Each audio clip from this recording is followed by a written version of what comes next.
ಅಲ್ಲು ಅರ್ಜುನ್ ವಿರುದ್ಧ ಕೇಸ್ ದಾಖಲಾಗಿದೆ. Iconic star ಹೀಗೆ ಮಾಡಬಹುದಿತ್ತಾ ಎಂದು ಪ್ರಶ್ನೆ ಮೂಡಿದೆ. ಪುಷ್ಪ 2 ಸದ್ಯ ಇಡೀ ದೇಶಾದ್ಯಂತ ಯುವಕರ ಬಾಯಲ್ಲಿ ಕೇಳ್ಬರ್ತಾ ಇರುವ ಸಿನಿಮಾದ ಹೆಸರು. ಈ ಪ್ಯಾನ್ ಇಂಡಿಯಾ ಮೂವಿ ಡಿಸೆಂಬರ್ 5ರಂದು ವಿಶ್ವಾದ್ಯಂತ ತೆರೆಗೆ ಅಪ್ಪಳಿಸಲಿದೆ. ಈ ಹಿನ್ನೆಲೆಯಲ್ಲಿ ಐಕಾನಿಕ್ ಸ್ಟಾರ್ ಅಲ್ಲು ಅರ್ಜುನ್ ಹಾಗೂ ರಶ್ಮಿಕಾ ಮಂದಣ್ಣ ಸಿನಿಮಾದ ಪ್ರಚಾರ ಕಾರ್ಯಕ್ರಮದಲ್ಲಿ ಫುಲ್ ಬ್ಯುಸಿ ಆಗಿದ್ದಾರೆ. ಈ ಇಬ್ಬರಲ್ಲಿ ಎಲ್ಲಿ ಹೋದ್ರೂ ಫ್ಯಾನ್ಸ್ ಭಾರಿ ಸಂಖ್ಯೆಯಲ್ಲಿ ಸೇರ್ತಿದ್ದಾರೆ.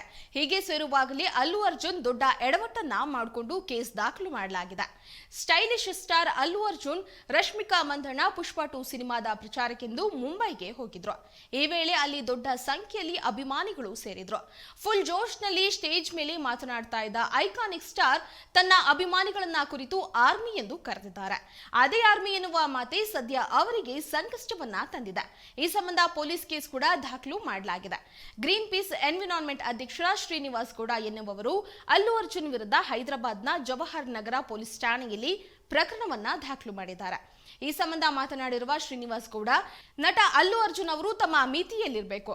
ಆರ್ಮಿ ಎನ್ನುವುದನ್ನ ಅತ್ಯಂತ ಗೌರವಾನ್ವಿತ ಪದವಿಗೆ ಬಳಸುವ ಪದವಾಗಿದೆ. ಅವರು ನಮ್ಮ ದೇಶವನ್ನ ರಕ್ಷಣೆ ಮಾಡುವ ಮಹಾನ್ ವ್ಯಕ್ತಿಗಳು.